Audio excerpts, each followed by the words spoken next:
ప్రేక్షకులకు స్వాగతం. అందరికీ ప్రపంచ మేధో సంపత్తి దినోత్సవ శుభాకాంక్షలు. సమాజానికి ఉపయోగపడే సరికొత్త ఆవిష్కరణలు చేయడానికి, అలాగే సహేతుక సృజనాత్మక ఆలోచనలను పెంపొందింపజేయడానికి ఈ ప్రపంచ మేధో సంపత్తి దినోత్సవం నిర్దేశింపబడింది.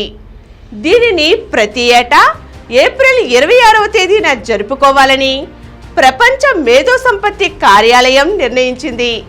మానవుని మేధకు ఆధారం అతని సహేతుక సృజనాత్మక ఆలోచనలు, అలాగే విచక్షణ వివేచనతో కూడిన కార్యాచరణలు. మనిషి నిరంతరం తన మేధస్సుకు పదును పెడుతూనే ఉంటాడు. నిన్నటి కన్నా నేడు మెరుగైన జీవితాన్ని గడపడానికి నిరంతరం కృషి చేస్తూనే ఉంటాడు. మనిషి మెదడులో పుట్టిన అనేక ప్రశ్నలకు, సందేహాలకు సమాధానాలు కనుగొనడానికి ఎందరో వైజ్ఞానికవేత్తలు నిరంతరం కృషి చేస్తూనే ఉన్నారు.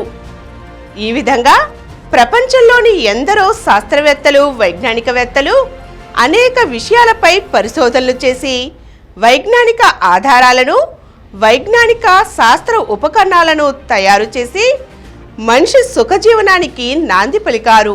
అటువంటి శాస్త్రవేత్తల మేధో సంపత్తి ఫలితమే నేడు మనం నిత్య జీవితంలో వినియోగించుకుంటున్న సీలింగ్ ఫ్యాన్ మొదలు సెల్ ఫోన్ వరకు ఉపయోగపడుతున్న రకరకాల ఉపకరణాలు.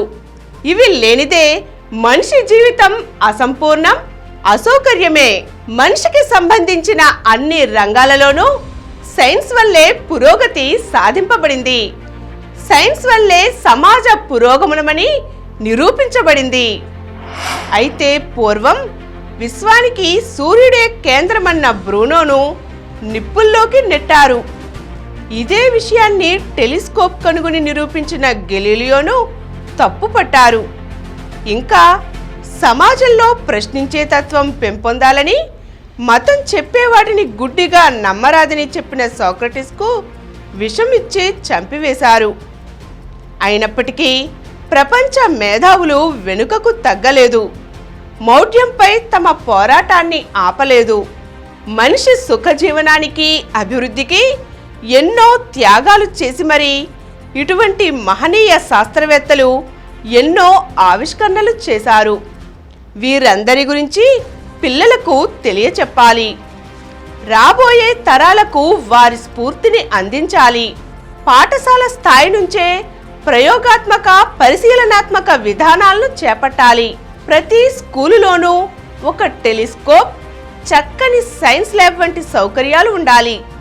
డిగ్రీలు పూర్తి చేస్తూ పట్టాలు పుచ్చుకోవడమే కాదు, విద్యార్థులందరిలోనూ వైజ్ఞానిక స్పృహ, శాస్త్రీయ జిజ్ఞాస పెంపొందించాలి.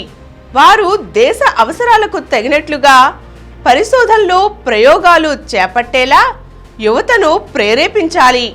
నూతన పరికల్పనలు చేసేవారికి సరైన తోడ్పాటుని ప్రభుత్వాలు, విద్యా సంస్థలు అందించాలి.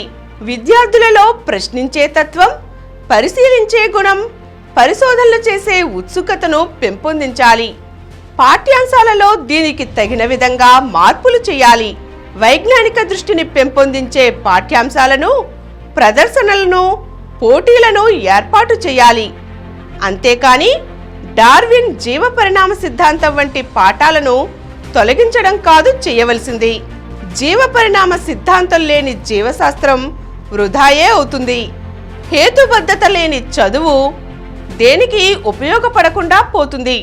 ప్రపంచ జనాభాలో మొదటి స్థానం కైవసం చేసుకున్న భారత్, అందున యువ జనాభా అధికంగా ఉన్న మన దేశం ప్రపంచ ఇంటెలెక్చువల్ ఇండెక్స్లో 42వ స్థానంలో ఉండడం శోచనీయం. అయితే మన దేశంలో మేధో సంపత్తికి గాని, సృజనాత్మక ఆలోచనలకు గాని కొదవలేదు. మరి లోపించిందల్లా ప్రభుత్వాల చిత్తశుద్ధి, ప్రజలలో చైతన్యమే. శాస్త్ర సాంకేతికతలు అభివృద్ధి చేసుకోవాలన్నా, కొత్త కొత్త ఆవిష్కరణలు చేయాలన్నా పరిశోధనలు విరివిగా జరగాలి.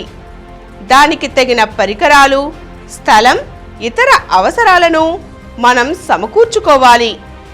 విద్యార్థులకు, విజ్ఞానవేత్తలకు వీటన్నిటినీ ప్రభుత్వమే సమకూర్చాలి. వారికి తగిన ప్రోత్సాహం, అవకాశాలు ఇస్తే అద్భుతాలు ఆవిష్కరింపబడతాయి. సమాజంలో ఉత్పన్నమయ్యే సమస్యలు పరిష్కరించుకోవడానికి, అలాగే మనిషి సుఖజీవనానికి తోడ్పడే విధంగాను ఎన్నో సరికొత్త ఆవిష్కరణలను మన సమాజంలో సాధించుకోవాలని, దానికి కావలసిన నిధులను, అవకాశాలను మనం సమకూర్చుకోవాలని ఆశిస్తూ మరొక్కసారి ప్రేక్షకులకు ప్రపంచ మేధో సంపత్తి దినోత్సవ శుభాకాంక్షలు. Please download Samaram multi-channel app and watch your favorite channels from your mobile.